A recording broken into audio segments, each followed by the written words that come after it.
تو اب اگر اسی طرح سے اجلاس نہیں ہوں گے تو یہ بھی روایت پرانی ہے، کبھی سوری صاحب اسمبلی توڑ دیتے ہیں، کبھی دوسری اسمبلیاں ڈیزالو ہو جاتی ہیں، کبھی تالے لگ جاتے ہیں، تو یہ بڑی عجیب سے صورتحال پیدا ہو گئی ہے. تو میں سمجھتی ہوں کہ الیکشن ہوگا اور پھر یہ خود ایک ان کے اوپر خود اس فیصلے کو سمجھنا ان کو مشکل ہو جائے گا کہ انہیں کرنا کیا ہے. ٹھیک ہے، ٹھیک. سلمان صاحب، آپ نے دونوں کی بات سنی، خاص طور پہ عفنان اللہ صاحب یہ کہتے ہیں کہ جہاں آپ خود عمل درآمد نہیں کرتے عدالتوں کے فیصلوں کے اوپر، پھر آپ دوسروں کو کیسے کہہ سکتے ہیں کہ جی آپ قانون کے تقاضے فالو کریں، آپ عمل درآمد کریں فیصلوں پہ، جب آپ خود ہی خلاف ورزی اس کی کر رہے ہیں پشاور ہائی کورٹ کی؟ نہیں، کوئی خلاف ورزی نہیں ہو رہی. دیکھیں، جو حملہ ہوا ہے آئین پر اور جمہوریت پر، وہ یہ ہوا ہے کہ ایک جماعت خیبر پختونخوا اسمبلی میں جس کے پاس 120 میں سے 86 سیٹیں ہیں، اس کو یہ کہا جا رہا ہے کہ تمہیں ایک بھی سیٹ نہیں ملے گی خواتین کی یا اقلیتوں کی. یہ حملہ ہوا ہے. آئین بڑا واضح ہے اس حوالے سے. آئین یہ کہتا ہے کہ کسی بھی سیاسی جماعت کو سیٹیں ملے گی خواتین کی اور اقلیتوں کی اس تناسب سے جو اس کا ہے پروونشل اسمبلی میں یا نیشنل اسمبلی میں جنرل الیکشن کے نتیجے میں. اب یہ ممکن ہی نہیں ہے آئین کی روح سے کہ کسی بھی پارٹی کو اس تناسب سے زیادہ سیٹیں مل جائیں. سلمان صاحب، جماعت کون سی ہے، کیا نام ہے؟ مجھے عرض کرنے دیں، میں دونوں باتیں کروں گا. تو جو دو معاملات ہیں اس میں، ایک تو یہ معاملہ ہے کہ کیا یہ سیٹیں ان کو مل سکتی تھی کسی دوسری جماعت کو. بالکل اس کا جواب واضح ہے. آئین بڑی وضاحت سے کہتا ہے کہ سیٹیں اتنی ہی ملیں گی جتنا آپ کا تناسب ہے، اس سے زیادہ سیٹوں کا کوئی تصور نہیں ہے آئین میں. جو بھی یہ فیصلہ ہوا الیکشن کمیشن کا یا پشاور ہائی کورٹ کا، وہ انتہائی کمزور فیصلے ہیں اور بادی نظر میں وہ غلط ہے. ہم نے سپریم کورٹ سے استدعا کی ہے، سپریم کورٹ کل لگائے مقدمہ ہمارا اور ہماری بات کو مان لے یا رد کر دے. یہ اگر تاخیر ہے تو وہ ہماری وجہ سے. ٹھیک ہے، مگر یہ تو اب معاملہ آپ صحیح کہہ رہے ہیں کہ یہ سپریم کورٹ میں جائے گا اور یہ وہاں پہ ہی واضح ہوگا. لیکن جماعت کون سی ہے جس کی 120 نشستیں ہیں؟ مجھے اس کا جواب بھی دینے دیں جو شہلا رضا صاحبہ کا سوال ہے. دیکھیں، آئین یہ کہتا ہے کہ اگر کوئی شخص انڈیپینڈنٹ آزاد حیثیت سے منتخب ہوتا ہے اور اس کے بعد منتخب ہونے کے بعد کسی جماعت میں شامل ہو جاتا ہے تو اس جماعت کی وہ سیٹ سمجھی جائے گی پارلیمان میں یا صوبائی اسمبلی میں. یہ بالکل وضاحت ہے آئین. یہ اس میں کوئی ایسی تفریق نہیں ہے کہ وہ پہلے جنرل الیکشن میں جو جماعت الیکٹ ہو کر آئی ہے وہ، اور ایسی جماعت جو بعد میں آزاد امیدواروں کے شامل ہونے کی وجہ سے پارلیمنٹ میں یا صوبائی اسمبلی میں وجود رکھتی ہے. دونوں میں کوئی فرق نہیں ہے. یہ ایک مصنوعی تفاوت ہے جو مگر اس کے اندر بہت سارے قانونی تقاضے جو ہیں قانونی ڈیفرنٹ. جماعت تو ایگزسٹ نہیں کر رہی سنی اتحاد کونسل. جی وہ کر رہی ہے نا. کہاں کر رہی ہے؟ کوئی بھی نہیں جیتا اس سے کوئی. یہی میں عرض کر رہا ہوں نا، وہ جو ان کے سربراہ ہیں وہ بھی انڈیپینڈنٹ کے طور پہ لڑے نا. جی سلمان صاحب، وہ جیتی ہی نہیں ہے نا. مجھے جواب دینے دیں. میں یہی عرض کر رہا ہوں کہ اگر آپ انڈیپینڈنٹ بھی جیت کر آئے ہیں تو آئین سرین یہ کہتا ہے کہ آپ کسی بھی جماعت میں شامل ہو سکتی ہیں اور اس صورت میں اس جماعت کی اسمبلی میں نمائندگی ہو جائے گی، اس کا وجود ہو جائے گا. الیکشن کمیشن نے اچھا، تو وہ تب اس کا وجود ہوگا جب آپ اس کو انٹر کریں گے. مگر اس کے اوپر سلمان صاحب واقعی میں دو رائے تو ہے نا، قانونی رائے ایک تو نہیں ہے اس کے اوپر. مگر اگر اس سے آگے نکلیں، چونکہ اب یہ معاملہ سپریم کورٹ نے سیٹل کرنا ہے، ادھر تو ٹیلی ویژن شوز پہ ہوگا نہیں. ایک رائے وہ ہے جو الیکشن کمیشن اور پشاور ہائی کورٹ نے دی، جس کی وجہ سے خیبر پختونخوا اسمبلی میں 86 سیٹوں والی پارٹی کو، جو کہ اب ہے پارٹی واقعی سنی اتحاد کونسل، اس وقت خیبر پختونخوا اسمبلی میں موجود ہے 86 ممبران کے ساتھ کم از کم، اس کو ایک بھی سیٹ نہیں ملی. آئین یہ کہتا ہے کہ جو آپ کا تناسب ہے اسمبلی میں اس کے مطابق آپ کو سیٹیں ملیں گی. بالکل واضح بات ہے. اب اس معاملے کو سپریم کورٹ کو چلیں، وہ تو اب بات سلمان صاحب سپریم کورٹ میں جب جائے گی تو تب واضح ہو جائے گی.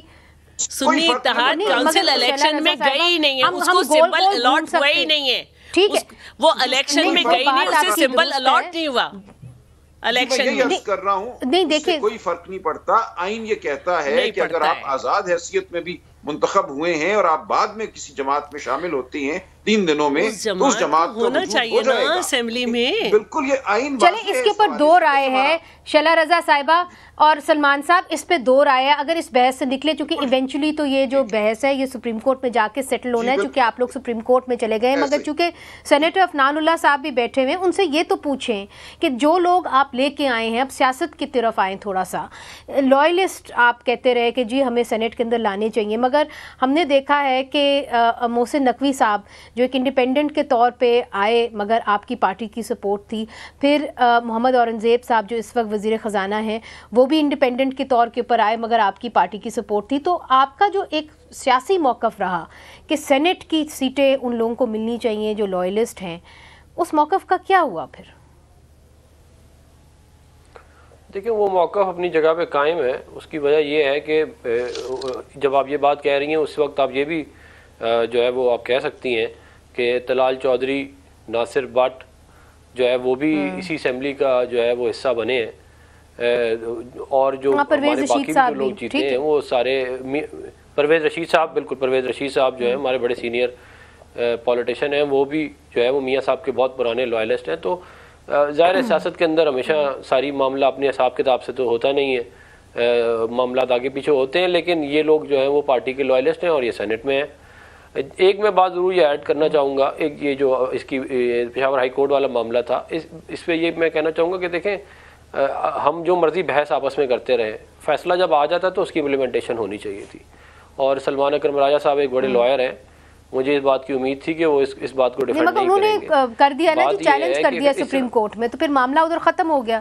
چیلنج کر لے پھر بھی امپلیمنٹیشن نہیں، اس کی پھر بھی دیکھیں بات یہ ہے، اور جو یہ سنی اتحاد کونسل والی بات ہے اس کے اندر یہ بھی آئین میں ہی لکھا ہوا ہے کہ آپ نے اپلیکیشنیں پہلے دینی ہیں، سوری اس میں قانون میں ایکٹ میں لکھا ہوا ہے کہ آپ نے پہلے اپلیکیشنیں دینی ہیں جو آپ کی ریزرو سیٹیں ہوں گی. اگر آپ نہیں دیں گے تو ایڈیشنل سیٹیں آپ کو نہیں ملیں گی. یہ بھی اس الیکشن ایکٹ 2017 کا حصہ ہے.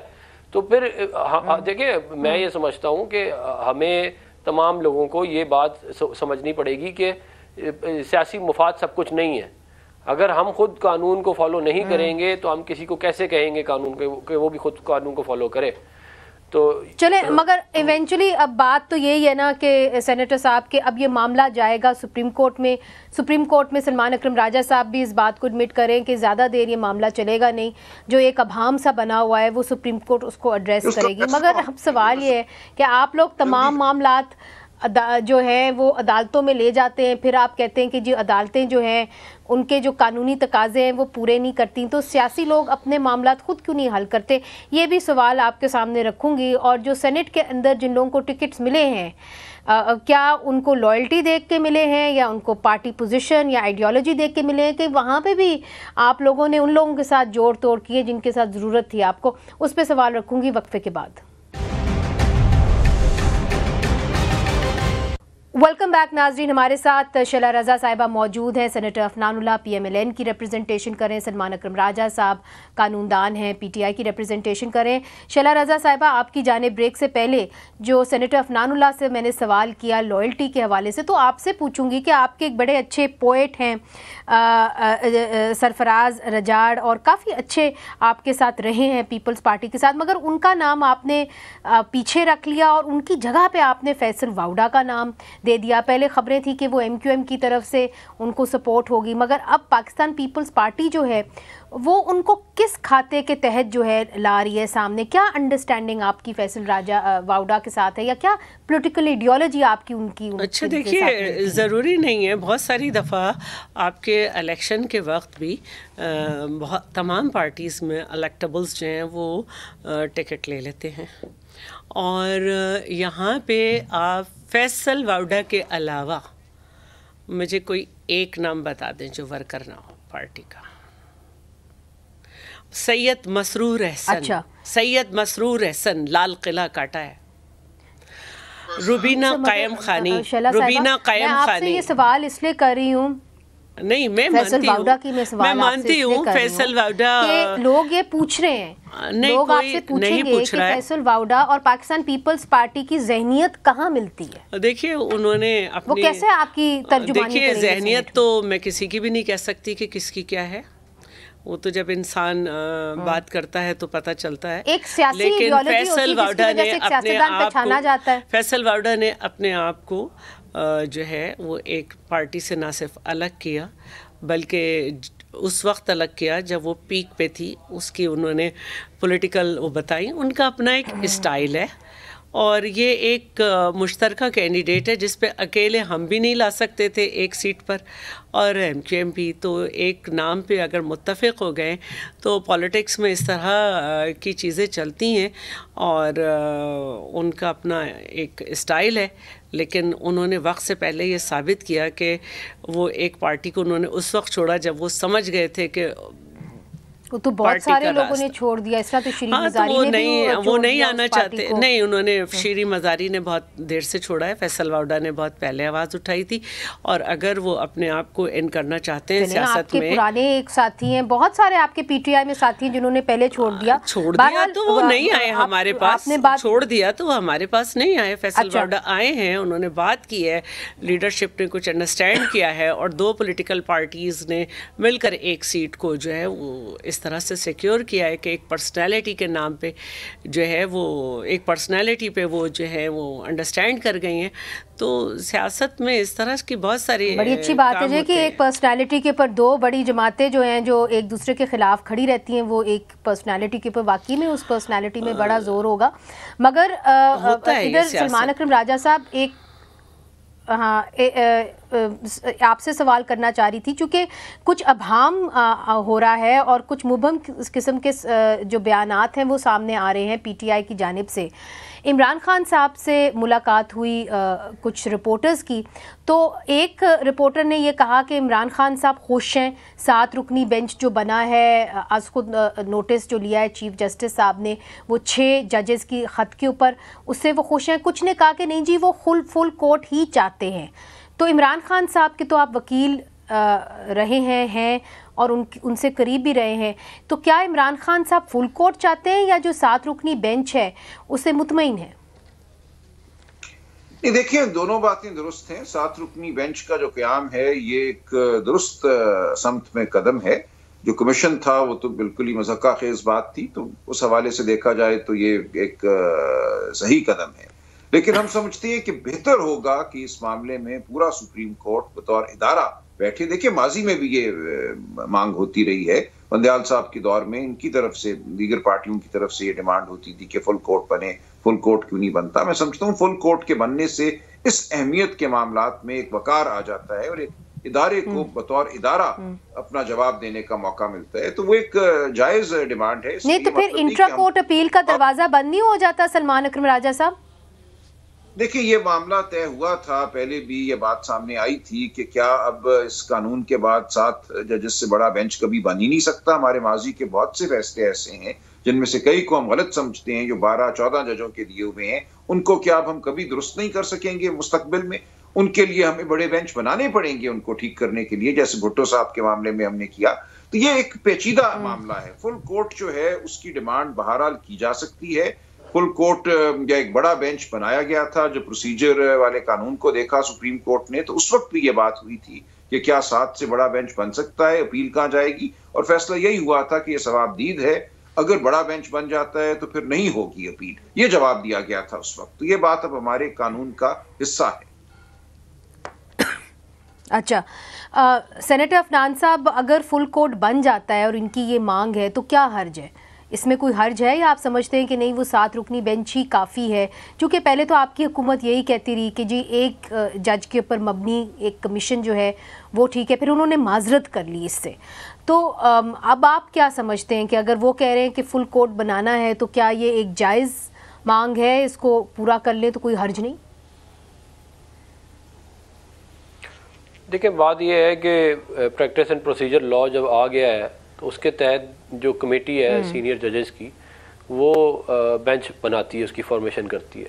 اب یہ وہ والا معاملہ تو ہے نہیں کہ 1 مین شو تھا, جیسے آپ کو یاد ہوگا بندیال صاحب کا, گلزار صاحب کا, ثاقب نثار صاحب کا, یہ گھوسا صاحب کا, ان سب کا 1 مین شو تھا. جو مرضی اپنے 2 ہم خیال ججز ملا کے جو مرضی فیصلے دیتے جائیں, اور انہوں نے دیے اور سارے پاکستان نے دیکھے. تو یہ تو پی ٹی آئی کو شکر ادا کرنا چاہیے کہ یہ قانون مسلم لیگ نون لے آئی, جس کے تھرو فارمیشن آف بینچز جو ہیں وہ اب کونسل کے تھرو ہوتی ہیں 3 سینئر ججز کے. تو اس کے اندر میرا خیال ہے 7 ججز جو ہیں وہ ایک سوٹیبل نمبر ہے. ایک بہت بڑا بینچ ہے 7 نمبر، اور ہر چیز کو کنٹروورشل بھی نہیں کرنا چاہیے. اچھا شیلا رضا صاحبہ، پاکستان پیپلز پارٹی کا موقف اس کے اوپر کلیئر نہیں ہے، اور ہم نے دیکھا ہے کہ آج سب سے زیادہ جو ایک عدالتی شکایات ہیں عدالت سے، وہ پاکستان پیپلز پارٹی کی ظاہر رہی ہیں ماضی میں بھی. تو کیا یہ جو 7 رکنی بینچ ہے، آپ کو اس سے کچھ امید ہے؟ جس طریقے سے مداخلت کی بات کی جاتی ہے، پیپلز پارٹی تو بھگت چکی ہے، کتنے سالوں سے بھگت رہی ہے اس معاملے کو. دیکھیں، اب بات یہ ہے کہ میں نہیں سمجھتی کہ ایک پارٹی جو ہے وہ ہر معاملے میں پارٹی بن جائے. ایک طریقہ ہو رہا ہے کہ ایک مسئلہ سامنے آیا، پی ایم صاحب نے اپنی موو کی، پھر ایک جو ہے ایک ممبر پہ مشتمل جو ہے وہ بنایا گیا کمیشن، ٹی او آرز اس کے سامنے رکھے گئے، اس کے حساب سے سب کیا گیا، اس نے معذرت کر لی. اب اگر یہ 7 ممبرز پہ بن گیا ہے تو اس کے بعد بھی آپ کے پاس ایک راہ ہے. لیکن اگر آپ نے ہر چیز میں ایک اپوزیشن کرنی ہے تو پھر آپ کچھ بھی کر لیں، پھر آپ کچھ بھی نہیں. وہ بات بالکل درست ہے، بالکل درست ہے کہ جی اب معاملے کو آگے چلنا ہے اور بڑھنا ہے، مگر چونکہ سلمان اکرم راجہ صاحب ایک سینئر وکیل ہیں، عدالتوں میں پیش ہوتے رہے ہیں، کیا اب یہ جو عدالتی معاملات ہیں، پیچیدگیاں ہیں، یہ خود ہی عدالت نے اس کے اوپر ایک ریڈ فلیگ ہلایا ہے؟ کیا عدالت خود ہی اس کو سالو کر سکے گی؟ اور جس قسم کے الزامات آج بانی چیئرمین جو ہیں پی ٹی آئی کے انہوں نے لگائے ہیں، یہاں تک انہوں نے کہہ دیا کہ ان کی اہلیہ کو زہر دیا جا رہا ہے، اور اگر وہ ان کو زہر دیا جائے گا تو کیا انہوں نے پوچھا کہ کیا میں چپ بیٹھا رہوں گا؟ میں چپ بیٹھا نہیں رہوں گا. بہت اہم قسم کے بیانات آج نکلے ہیں اڈیالہ جیل سے، اس کے اوپر بھی بات کریں گے. وقفہ لیتے، وقفے کے بعد حاضر ہوتے ہیں. ویلکم بیک ناظرین. آج بانی پی ٹی آئی نے کچھ اہم بیانات دیے ہیں، اس کے اندر انہوں نے یہ بھی کہا ہے کہ ان کی اہلیہ کو زہر دیا جا رہا ہے، اور اگر ان کی اہلیہ کو اس طرح زہر دیا گیا تو وہ کیا سمجھتے ہیں کہ وہ چپ بیٹھیں گے؟ یہ انہوں نے سوال اٹھایا ہے. سلمان اکرم راجہ صاحب، چونکہ آپ عمران خان صاحب کے وکیل بھی رہے ہیں اور آپ ان سے ملتے بھی رہتے ہیں، تو یہ بات انہوں نے پہلے بھی کی ہے، تو کیا اس طرح کی انڈیکیشنز ہیں آپ کے پاس کہ جی اس طرح بشرا بی بی کو زہر دیا جا رہا ہے؟ یہ دیکھیں، اگر انہوں نے کوئی بات کی ہے تو یہ تو ان کو علم ہوگا نا. آپ کھانا کھاتے ہیں، اس سے آپ کو کیا ریاکشن ہو رہا ہے جسم میں، کیا آپ محسوس کر رہے ہیں. اس کا تو حل یہی ہے کہ ایک نظام مرتب کیا جائے جس میں کھانا جو ہے اس کے لانے لے جانے کا ایک طریقہ ہو، اس کو ٹیسٹ کرنے کا طریقہ ہو، ان کی مرضی کے ڈاکٹر جو ہیں وہ ان کا تواتر سے طبی معائنہ کریں. تو یہ ایک نظام بالکل قائم کیا. ابھی ان کو اپنی مرضی کے ڈاکٹر نہیں مل رہے؟ دیکھیں، اس تواتر سے نہیں مل رہے. میں جانتا ہوں کہ ڈاکٹر صاحبان کو کئی ہفتے انتظار کرنا پڑتا ہے ان سے ملنے کے لیے، ان کا معائنہ کرنے کے لیے. پھر جیل میں معائنہ کرنا ایک مشکل کام ہوتا ہے. جو ان کو کلینک چاہیے، جو سہولیات چاہیے وہ میسر ہونی چاہیے.